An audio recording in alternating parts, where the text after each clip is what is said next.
Birinchisi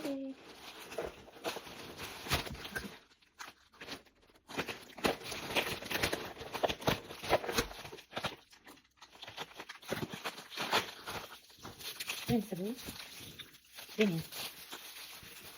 Hozir materialni ko'rsataman. Sifatini ko'rsatib bo'ladi. Xitoy shunaqa narsalarni nima uchun yozadi? Har xil variantda uzun foyda o'qlardan topish mumkin.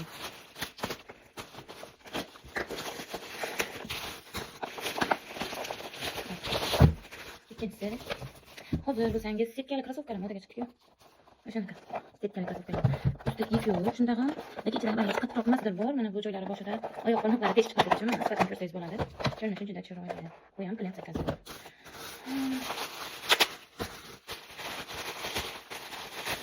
Endi materialimiz bu qo'shimcha. Ha, e'tibor. Bu shun. Bunaqa oq yoz uchun mo'ljallangan. Mana oyog'ini tagini ko'rsangiz bo'ladi. Chiroyli gifyotchasi bor. Shalabar. Bu shalabar. Bunga sifatiga. Bunaqa gifyotchalari bor. Endi bunday narsa bo'ladi tikkanda, lekin hech qanday bir tikanida yirtilgan, boshqa qilgan joyi yo'q. Mana ko'rsangiz bo'ladi. Даже mana bu frizilinga o'xshash narsa qo'yib tikilgan, qotib turishi uchun. Sifati zo'r.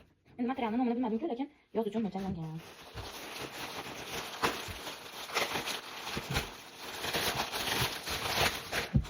Bu yoqqa ketdi.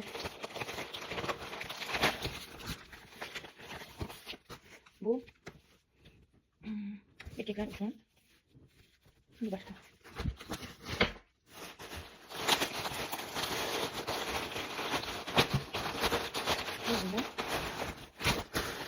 Bu ko'rsatilgan.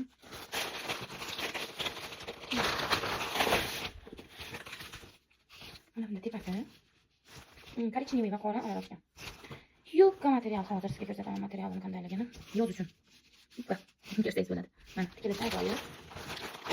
Xitoydan nafaqat ayollarniki, bolalarniki, erkaklar uchun ham turli tuman narsalar topsangiz bo'ladi. Hozirgi kunda avvalgiga nisbatan oversize, ya'ni semiz, do'mboq akalar uchun narsalar ham juda ham ko'payib ketgan. Oldinlari uncha bo'lmasdi, lekin oxirgi 2 yilda vibr juda ham ko'paydi. Mana bu ham masalan kattaroq vazndagi odam uchun taxminan 130 kg odamga bo'ladi. Bemalol kursga yozilib yoki takadiri turli tuman narsalarni olsangiz bo'ladi.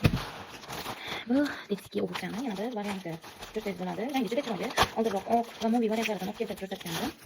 Buni rangi qizlar uchun juda ham nejniy. Mana sifati ajoyib. Bolalarning oyog'iga kiydirib yetish uchun qulay bo'lishiga mana shunaqa qilingan. Ichida nimasi bo'ladi? Mana ko'rsangiz bo'ladi. Sifatiga gap yo'q. Agarda kimga shunaqa narsalar kerak bo'lsa yoki o'rganishni xohlasangiz, Telegram orqali bog'lansangiz